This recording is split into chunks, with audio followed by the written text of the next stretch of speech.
experience was crazy. It continued to come around. He continued to always bring a quarter of something. Well, now I knew that there's a mzinga, there's a half, and then there's a mzinga or something. So yeah, it was an experience, because this went on for some time, to the point where now I couldn't hide that I'm drinking. Now you could see, she's getting drunk. Because at first, it's just a bit, and then you can be able to stabilize before your parents come home. And, they're traveling still at that time. So now I couldn't hide that. By the way, I was drinking. Then now I started going out. I started knowing what it means to go clubbing, to go out and drink all night. And my dad almost lost his marbles. He's like, we're going to church, and this is, I'm so disappointed in you. Just know that there's going to be consequences and this, that. I'm just looking at him thinking, I'm having my first hangover. I don't even, Yeah, so there was that. And yeah, so that I made it a habit, and I continued to drink. This time we're living in South Sea.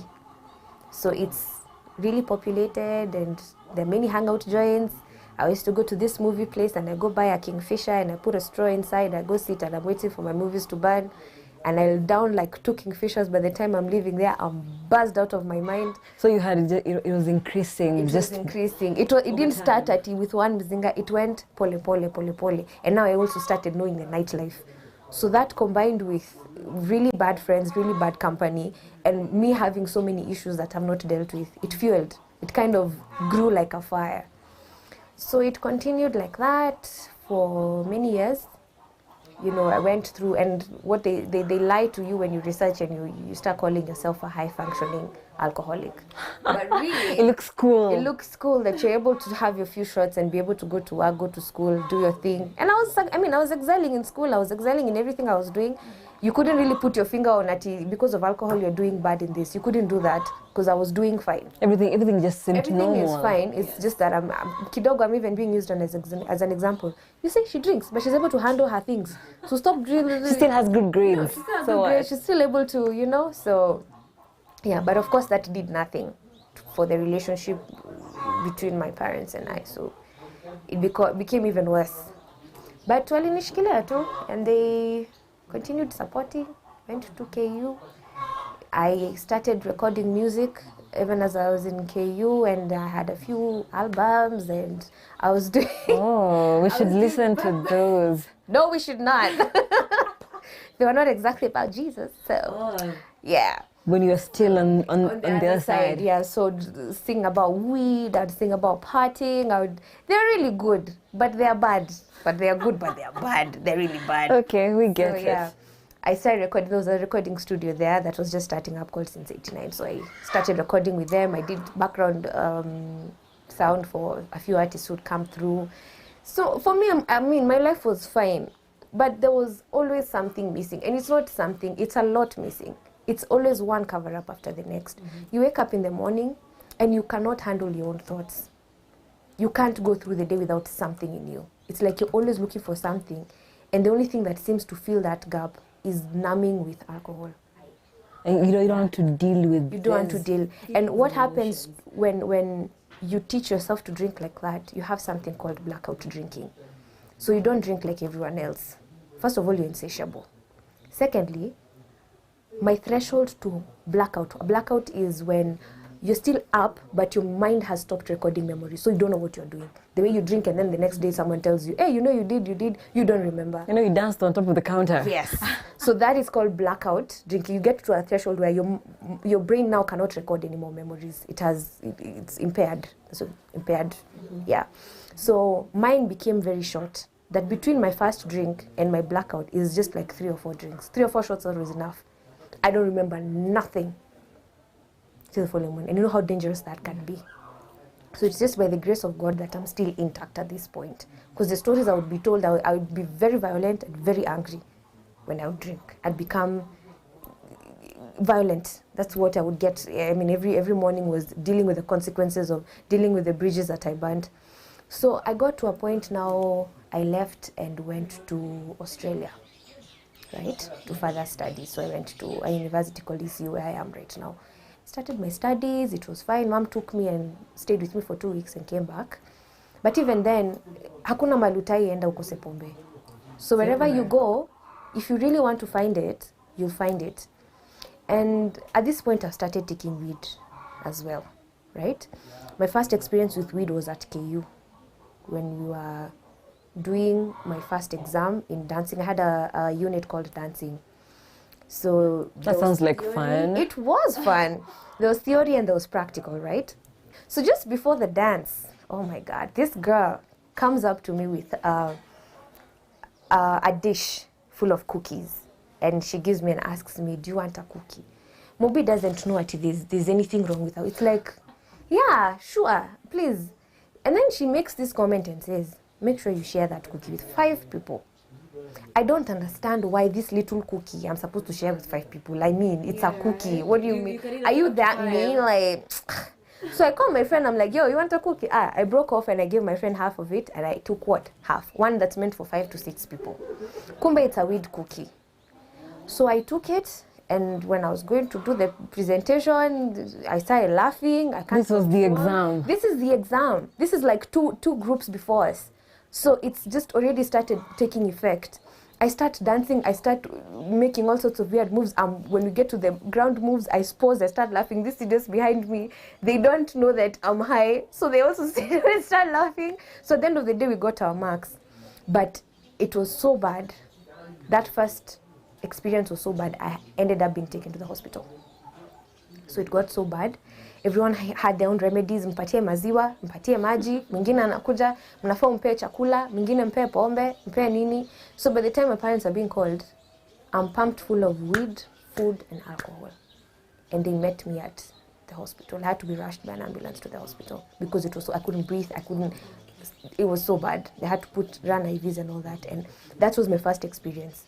Then later I came to learn how to smoke it at church.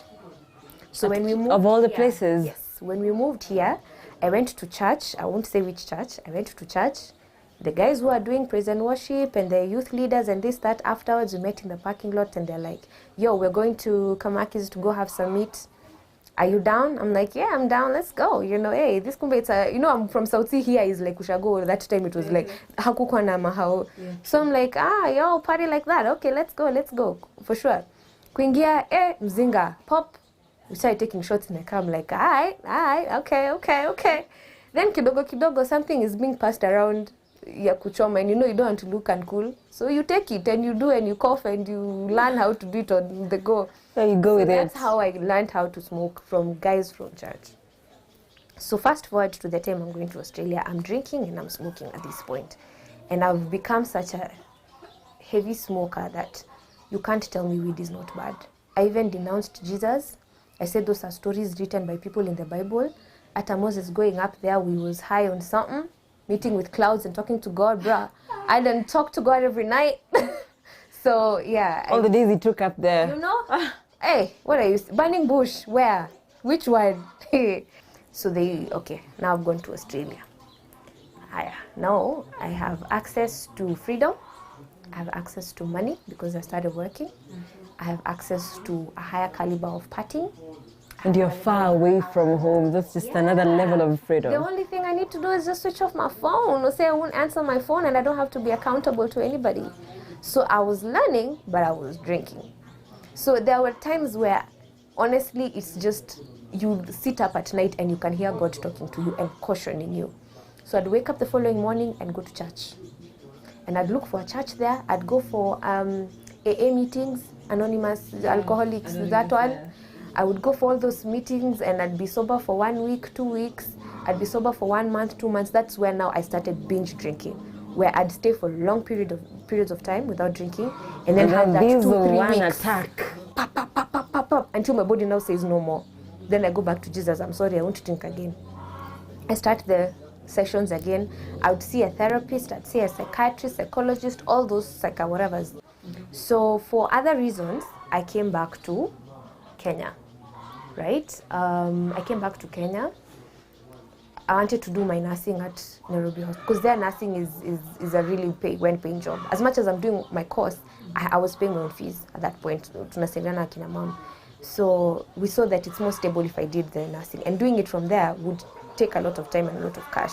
So we decided, let me come here, do it from here. The license is valid anywhere, go back there, be an RN, be paid well, and be able to pursue what I want comfortably. So I came back. My bro is the one who came there. We stayed with him for a month. He came back. We came back together. And I got into Nairobi Hospital. I didn't last a month there. It caught me at one of my binging times. Ingenipata time niko poa, I would have stayed up until the binging time came. But it caught me in one of my binging weeks, which just kind of prolonged. And so what really happened? Like, I would go to class and to those ninis that you're supposed to go. But my thermos, my little flask, ilikuanga na gin ama vodka. well, other people carrying coffee around. Oh yes, it would be coffee, but Irish coffee, you know. Yeah. So there was that. I mean, it was really bad. And you know, sometimes they can smell that, so you'd give all sorts of excuses. Drink this thing, mouthwash, chewing gums. You're told even to chew kitungu and all those remedies. Yeah. Oh my God. Thinking about it just makes me cringe. But yeah, so that behavior just continued. So I came back home. Most of my things have now stopped because my habit has grown into now a real issue. It's a real issue that needs to be taken care of. It's becoming more an addiction. Yes. It's alcohol abuse disorder to addiction now, where you're not able to function properly without it. And even when I function, because I would go without it, and my body physically, I wasn't dependent on it. But mentally, I didn't believe I could do anything without it. I can't tell you the number of times I would sit down with mom or dad and they're crying and they're talking to me and they're trying to tell me this and that. And in addiction, you become a manipulator. You learn to pretend so well that you lie to yourself. So you'd be someone would be talking to you and you're, and you start crying. In my mind, I'm thinking, now because of this, I'm not even taking a half, I'm taking a mzinga. I've already calculated who I'm going to talk to, where it's coming from. Is it going to be delivered? Am I going there? Which one am I choosing? How much do I have? How much can this person add to me? You know, I've already planned everything out. If not that, I'm thinking, niliacha kapianga kwa room. Yeah, I have a kablant somewhere. Oh no, if I don't have one, I can call Nani and he can bring me some. Yeah. Or if I go to Akina Nani's place, like that's what is going on in my mind. But what you're seeing is such remorse, and I'm crying, and I became so good at having an acting background. It became so easy to. So like have these two sides. It got to a point now. The reason now mom and I were clashing kabisa is because she'd always say you're always acting. So even when I'm being real, you can't tell. So for me, I never accepted that I had a problem. I would see it and I can see it, and I was so skinny. I looked so skinny, so drained, and it dehydrates your body, it dehydrates your skin. So even my beauty had gone out the window. And the little that I had left was used to manipulate people to accommodate my alcohol, right? So anything that I had left, all the resources I had left, my mind, my voice, my kila kitu, it was used to further that.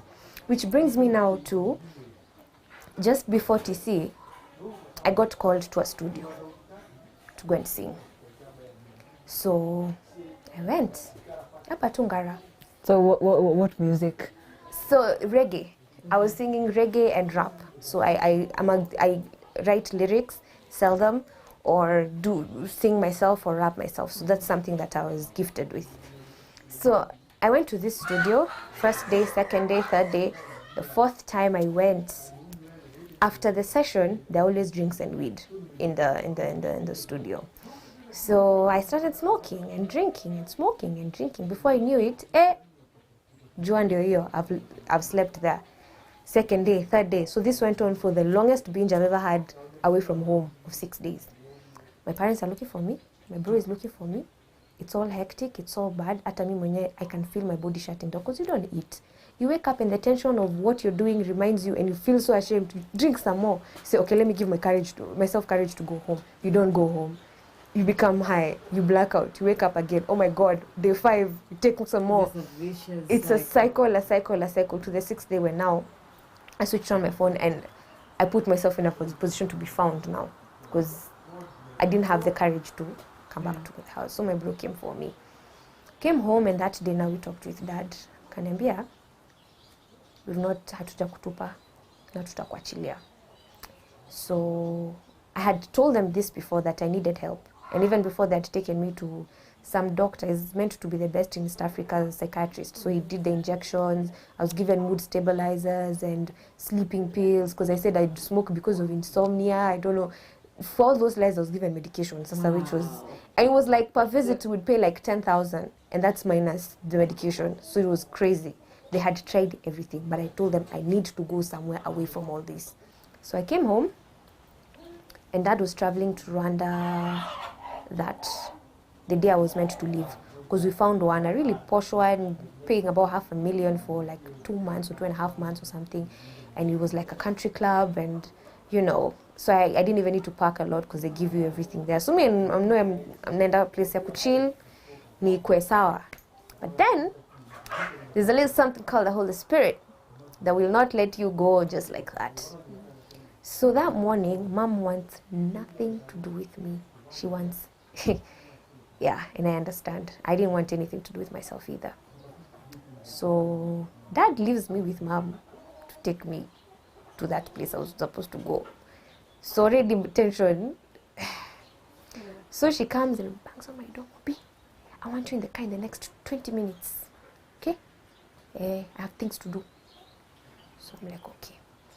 Then I tell her, I don't know what pushed me to say it. I don't know where I got the confidence and the courage to open my mouth, even to look up. And I just said, Mom, I think I want to go somewhere that is church-based or Christian-based. This is someone who had denounced Jesus some time back. And told Mom, I want to go somewhere there's church and there's God. And I can't tell you where that came from. I had no plans. I didn't believe in this religious nonsense. I thought, you know, it's you and your God, and I'm spiritual. Now that is one story with many twists and turns, but we'll be back to talk more about why Mumbi decided to transform her life. Don't go too far.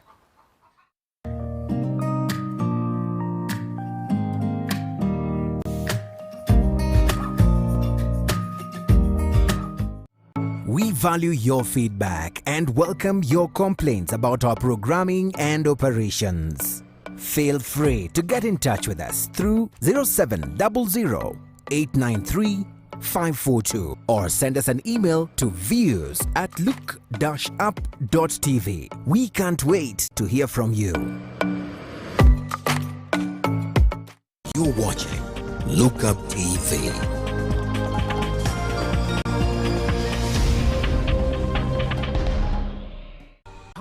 Our living world, and its daily and yearly rhythms shape the lives of every creature on Earth.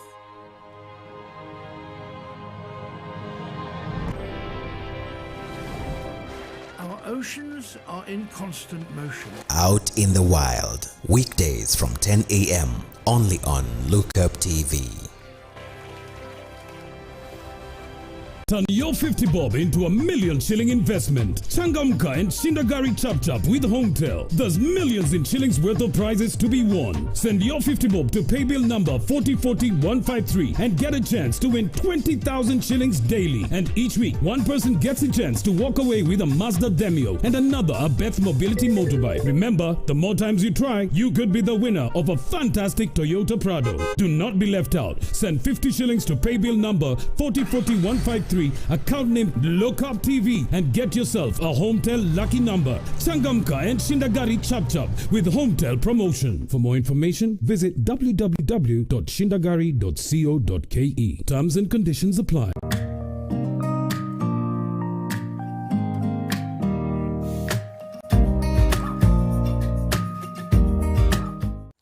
Welcome back. You are watching Why I Did It right here on Look Up TV. Remember, you can engage with us and share your stories of transformation. The SMS number is 20374, and you can also share your story via our social media platforms, which is at Look Up TV on Facebook, Instagram, and Twitter.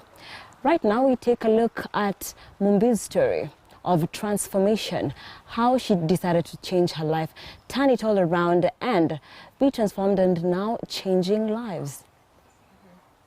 You are saying the way you were with your mom, you are going to a rehab. High-end Country club like. Yes. Yeah, so when we're in the car, She hands me the phone and she's like, weka hizo vitu huko where you wanted to go, what you are saying. So I type it in quickly. What comes up is TCK. I have no idea what TCK means. I just know I typed church-based rehab something. So it comes up and I put it into maps and I say, okay, yeah, let's go there. Tukaenda tukipotea. That time, you know, my mom is so furious. So she'd already paid for these other... The check was written, Oh, the but check. the place was not paid for. We had called, they were expecting us, and the check was written. So eventually we get there, we get lost, we go to the men's center, then we are redirected to the women's center. By this time, smoke want to come out of my mom's ears. She's so mad. It's just like, I'm so tired of all this. So we get there, and honestly, like, there was someone who was being visited at that time, so there was a lot of confusion and they didn't know if we were part of that family or just come. So before they could attend to us, there was a bit of confusion. They couldn't find the beds, but eventually we sat down and we began to talk with some of the staff members there. Told us this is a discipleship program. It's not even like a rehab. We don't give you anything. There's no medication, maybe a paracetamol when you have a headache. There's no, if you need to, you have to detox, you go to Madare for 2 weeks and detox there, then you come join us. So here there's no medication, it's just God. We just give you Jesus in the morning, evening, night, that's it. That's going to be the therapy. That's it. You know, they normally say God in the morning, Jesus at lunchtime, Holy Spirit in the evening. So it's dry, kabisa. So funny story, we were told we finished and I'm like, yeah, I want to stay. But mom is like, you know, let's still go look at the other place and this, that. Then she's like, no. I said, no, you know, me, I'm comfortable here. So we ask, okay, so how long is your program? They say 1 year. That's the time mom remembers, maybe. So she calls me aside, she asks me and asks them as well. Lakini after kitu 6 months, kama 8 months hivi, kama ako sawa neza mkujia. No, 1 year. We continue talking kidogo kidogo. So even after like 4 months, if she's doing well, I mean, I can always come and, no, 1 year. She kept asking, she wasn't believing at I'm agreeing to stay. 1 year. One. Do you know, Mobi, do you know what 1 year means? Are you that bad? Are you really that bad? Do you feel like you're that bad? So we stepped outside and she's like, do you want to go check out the other place first before we come here? I'm like, no, I'm good. This is where I want to be. They were speaking that language that was speaking to my inner self of God. I want somewhere there's just God. I don't want medication. I don't want AA meetings. I don't want therapy sessions. I just want God. And it's not something I was saying with my mouth. It's something I was feeling inside. And because my body was so shriveled up from the drinking and from the tension and from just being broken, I couldn't even voice it. I would start talking and I just feel a tear coming down and I'm just wiping it like, I wish I could speak what I'm feeling inside. But I wasn't believing I was leaving that place. That's where I wanted to be. My heart settled. I got to that place, people are seated outside on a mat, you know, wanakaa aje. The place is looking shady and it's not what I expected. Compared to where I thought I was going, this was looking so... You're supposed to go to a country club. To a country club, you know. Here I'm seeing, atachoni ya inje, sijui inakaa. You know, but for some reason my heart just settled. I walked in there and I was settled. I was settled 100%. Remember, I just carried like a carry-on bag because I knew I was going to get. So I didn't even have beddings. I didn't have anything. So I decided, okay, I'm going to stay. You're sure I'm be okay? Hii check hata ilikuwa hapa, shikeni. So we redirected the funds and yeah. I don't even think I hugged mom when she was leaving, but I could see that it shook her, that she's actually leaving me somewhere and for 1 year.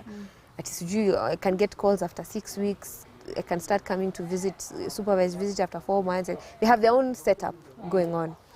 So I stayed and I remember I had not cried for almost a year. Like cried, not these tears that you flick. I had not cried for so long. So when I got in there, I had to take a shower before I can join the rest as they search. You know, maybe umekuja na drugs you've hidden. Yeah. So I went into that shower and I cried. You know that quiet crying, it's so deep and your body is just vibrating.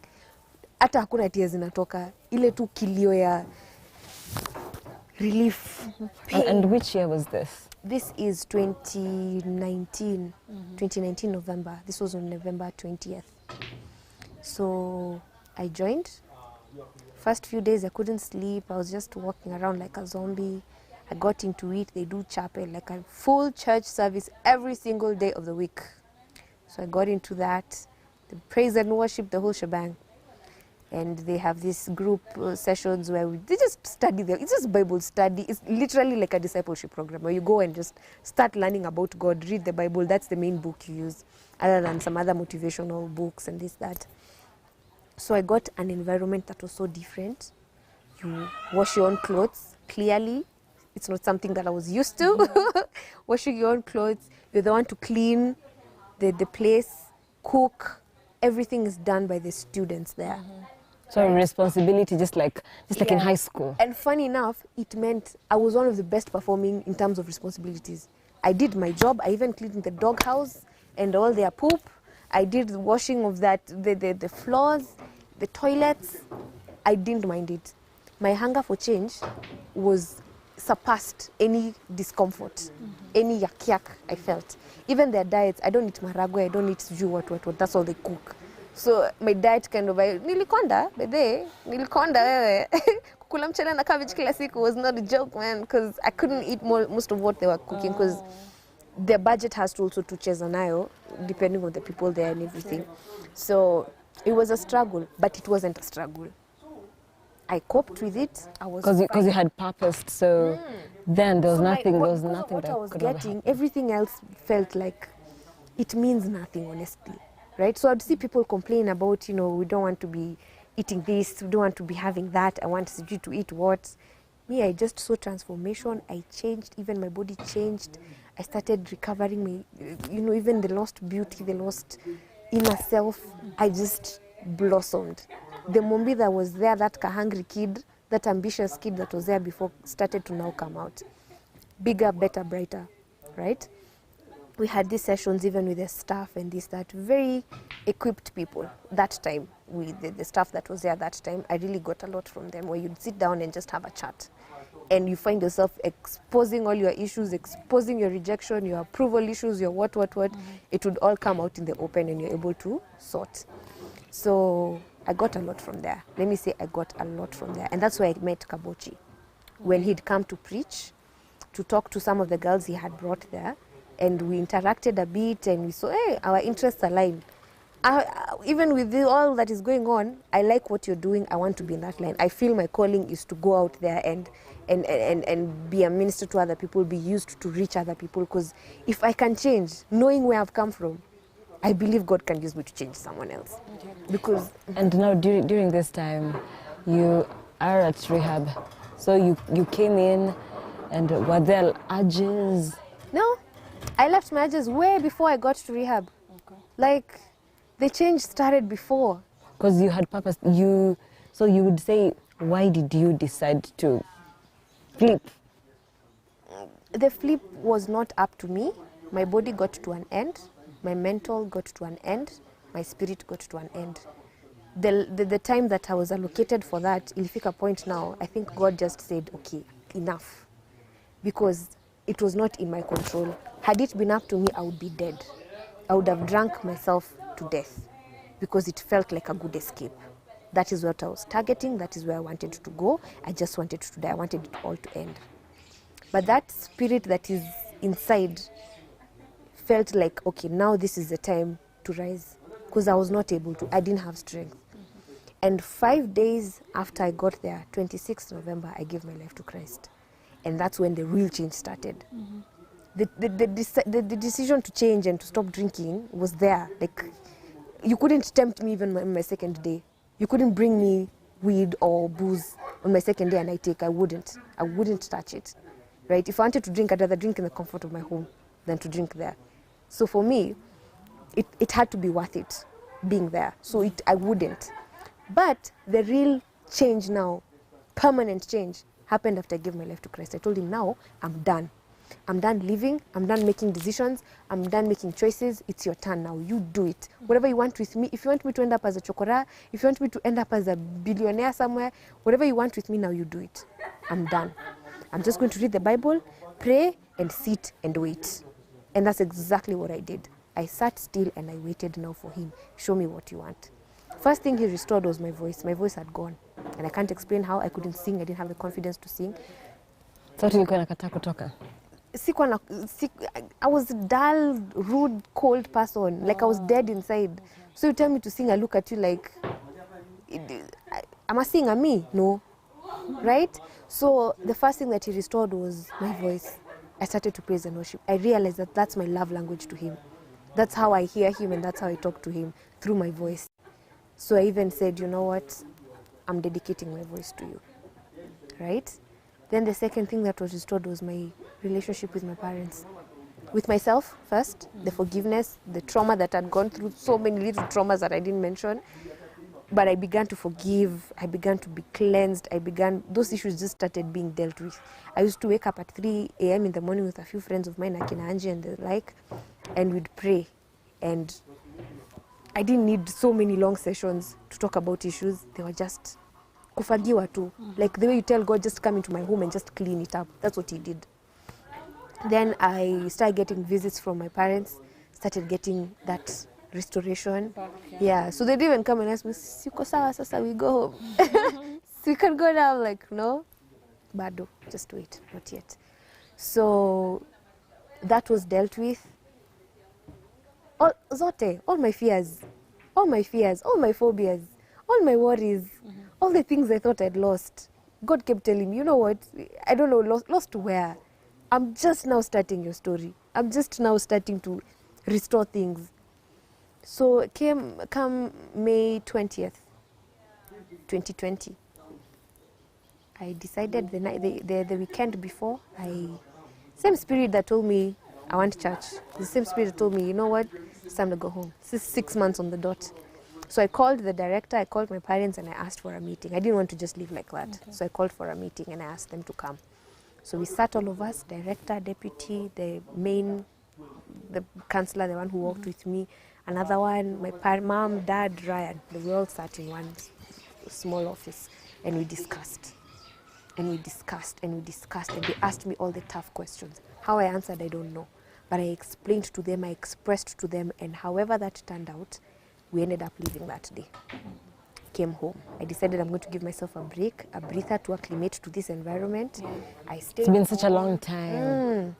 I stayed home. I took it all in, you know, because you have to realize that you've changed. Your environment hasn't changed. Your people haven't changed. People are not going to change their lives for you. Yes. So that took time first to breathe in. I didn't even have a phone the first month. I didn't want anything. I just wanted first to literally, physically acclimate to the atmosphere of now I'm free, but I live in another kingdom now. I'm not of this kingdom anymore. I'm of another kingdom. So being able to make that shift, that transition, my folks are so, you know, supportive, and they helped me through it, gave me my space to do it. Then now some real transformation, some real restoration began to happen. Called up my school and they were more than happy to have me back. They told me, Kwanza, you know, you passed these other ones, just continue, just pay the fees and continue. Like something I didn't know that I would never be restored to me was restored. Pap! The relationship with my parents, the trust came back like 10 times. Where the one thing that I really prayed when I was there is that I wanted to be reliable again. I wanted, anajua kiniachia kitu, any responsibility, I'll go above and beyond, and they know that it is in safe hands. Okay, so this is one of the reasons why you decided to change. Yeah, I wanted to be trusted. I wanted my word to mean something. When I say yes, they know it's yes. When I say I'm going to this place, I'm going to this place. When I tell them I'm going to take care of this, they know I'm going to take care of this. Reliability for me and my name needed to have meaning again. I didn't want to be just that kid, that mlevi, that smoker, that, you know, rebellious, that nini. I wanted my name to be Mumbi. I didn't want all those other titles and all those other names that were attached to my name. You know, failure, rebel, bad girl, you're just a difficult child. Where una waste pesa. I didn't want all that. You were tired of... I was tired. I wanted, when I say something, my word means something. Right? So that began to be restored pole pole up until this point, where if I ask my parents to do something or if I tell them something, they know the weight it carries means a lot. right? And also, of course, you know, it is a burden that every Christian has to spread the gospel, to spread the word, to bring the word to somebody, especially those you love. You know, you don't want to see them living this life and it's like, because they don't know the word. But because of the way I was so unreliable before and trustworthy, I decided to live my life in a way that would speak and preach to them more than my words, right? So once, you know, I got acclimated with that, I started also making better friends. I had... So did you just dump all the friends? All of them, 100%. 100%. I went through my contact list and there was no one left that I could trust with my salvation, that I could trust to be part of my inner circle, that I could trust that we are going in the same direction. Mi naenda Mombasa, hakuna mwingine nimeona tunaenda naye hivi. Watu wanaenda different directions. So I went through my contact list trying to look for anyone I can reconnect with, because it gets boring. Yeah. These guys will wake up in the morning and go to work. Bro will wake up and he was doing piloting at that time and go to Shule. Leave me here at home. There's of course that yearning to fellowship with other people. But the fear that I had of bringing anyone into my circle, mpaka sahi, I take such good care of my kababble. And I draw my boundaries very thick, such that for you to cross over, I've prayed on you, I've intercessed for you, I've told God now, I'm opening this door, but I'm opening it with you. Yeah. If anything happens, you're my first line and my last line of defense, right? So I started going to church. Of course, the first place you go is church. Mm-hmm. So you go to church, joined praise and worship, joined KG Mirema, then later went to where I am now, Bethel, Atlanta. Later we formed a group called Lifeways Ministry. We also have Team Sherehe Ministry that we are, or Turning Point, that we have here at Mirema. So it just pole too. But slowly God brought to me people that are now going in the same direction as I am. Na mtu akianguka off the wagon, God is so quick to show me even before it happens. And we cut that off so fast. Because you know where you've been. I know where I've been. I know what influence means. I know what a bad friend means. And they might not be bad, because people forget that as good as you are, the devil can use you. Devil akujangi mwenyewe anakuongelesha. God akujangi mwenyewe anakuongelesha. They use people. Your blessings come through people. Sure. Those hurts, those failures come through who? People. So if someone decides to be used by the devil and you're not aware, utakuwa influenced. Because he can't come and speak to you directly. He speaks through that friend, that trusted friend who has your ear. Is the one who's going to talk to you. Hey, you know, let's sip one, let's smoke one. Mm-hmm. We are stressed, let's do this. Let's go to so-and-so's house. You know, it starts with that friend whispering in your ear. So I'm very keen to pray on those around me, that they prosper. Because when they prosper, at least I have a strong network. But if one of us fails, and the attitude is not fixed, you know, someone fails and gets back up if they have the right attitude. But if they don't, I'm so quick to cut them off. Okay. Even Paul says, you can love people, but you love them from afar. You know, after God tells you, cut off that hand that is going to make you sin. So if it's you are there, that hand, Paul, out. Mm-hmm. So that's how I kinga myself. I live by that, and prayer. And did you have, were you in a relationship before you went to rehab? Yeah, I was in a relationship way back in Australia with a, he was a good man. He was a good man, but we had our toxicities. Mm-hmm. Yeah. So post transformation. After that, I stayed single for a long time, a really long time. I really 2 years plus, where I couldn't get attached. I was hooked on the alcohol, so my alcohol was my boyfriend. Anything or anyone who's helping me to get to that would be my boyfriend of the day until we get to that point. Then when you ask for your dues, what boyfriends are supposed to be given, I leave you, I go to the next one. Before they get to the point of asking, I leave you, I go to the next one. So I wouldn't give, but I would walk with you to the point where now, okay, it's my turn now to get the other direction. So mine was alcohol and weed. Those were my boyfriends. So when I came to TC, I met someone, you know. Flirting really... to kidogo, nini. We weren't really allowed to talk to each other because some people come there with, you know, their issues, whatever issues are, relationships. Not, si lazima mtu alikuwa anakuja juu ya pombe. Just life controlling issues. So for some it was, so they would avoid that in any by. But it was inevitable because I was in the worship team, he's on the worship team. we are very strong members of each of our centers, so when they need representation, we'd find ourselves being called upon to go and represent, because we'd go for missions to talk to youths and teens and schools and stuff, so we'd find ourselves there. And yeah, so the kakanini brew there, even when we'd go to church and finyana eyes kidogo, talk a bit when we get the chance. So after, because he did the 1 year, I did 6 months. So we met outside, talked a bit. It was like, it's like we're not on the same page a bit, nini. Took some time until now we reconnected, and I had really prayed for him when I was in there. He had been praying for me, I found out after, and we really prayed. Like, the whole relationship was built on prayer. And I would tell God, because me, everyone, there they tell you to write a list of what you want. He didn't fit my list.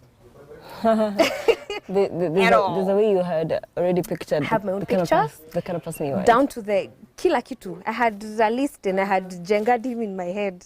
For him, I fit like what he wanted for the most part. So I normally tell people, look, mimi sikumchagua, Mungu alinichaguli. Because there were other candidates that fit, but God presented this one and told me this is the one that is yours. Because there are things he does and says, and when I'm in prayer, there are things I feel and I'm like, wow, anyway, this is you, God, this is not me. This is not my style, this is not my fashion, this is not, but it's where my heart wants to be, it's where my heart feels at home. Okay. So after we began to talk, and we spent a lot of time on the phone, because we're in different stays in Doni, I stay here in Membli. We go to church together, go for events, go for little dates here and there. Yeah, so it blossomed and blossomed and blossomed and blossomed to the point where I found myself being called in front of their church. Then kidogo, I'm told, will you marry me? Yeah, so it was really. And you said cute. yes? I did say yes. So we engaged. We got engaged 20th of December 2020. Congratulations. Thank you. So we hope to get married sometime. I'm big on traditions, and we're in the process of doing the traditional stuff of The whole process. the whole process. For me, I don't want a big wedding. I don't want any of that. No white dress. No, none of that. So the traditional part of it is something I'm really drawn to. Because in this day and age where the youth want to go by traditions, pendi, they don't even know how to speak their own language. I do. So I want that. We know there are many young people, just like you, who are party animals, they call them, and the lifestyle. But you have seen the end. I have. Yeah. So what is the advice that you give to them? Just stop. Just stop. I wish I could shake them, and I pray for them so much. When I'm praying my intercessory prayers, I normally just ask the Holy Spirit to just get into them and just shake them to see what they have. The misconception and the lie that they believe so much is that they have so much time. They always believe they have time. If you go talk to a first year who's just fresh in uni right now, fresh in Campo, or is in year 2, for them they see they have so much time before they have to be responsible. They have so much time, and they end up losing so much thinking they have so much time. And in my time, drinking and party life and party animaling started in uni. Now it starts in high school. High school students know more about this life than you can even imagine, than I did. The exposure is crazy, and especially with now this gap year, Corona gap year, it's just made things worse. It's given them that freedom that us, we didn't have a gap. It's primo seco, you read, you become a kidogo rebellious, then you enter Campo, that's when now the freedom hits you. Now it's even worse. And I pity them so much. I pity a guy who has attached themselves and their self-worth to how much liquor they can hold at a party. How many peddlers they know. What kind of weed they've smoked. What kind of hard drugs they've done. Right? It breaks my heart when I see that. And I see, my bro still drinks a bit, and I see his friends, and sometimes you just, because of also the missions that we do, when you go out there and you see it, and my heart cries for them. Because I think if only you knew the end of this story, where this story ends, it never ends in success. No matter how connected you are, no matter how rich your parents are, this story does not have a good ending. For Hazel Wombi, a second chance at total transformation is what she really yearned for, and that she got from a life of addiction to drugs, alcohol, and marijuana, to now being sober and using her experiences to transform lives. This is why I did it. I am Nancy Nalima. Thank you for watching.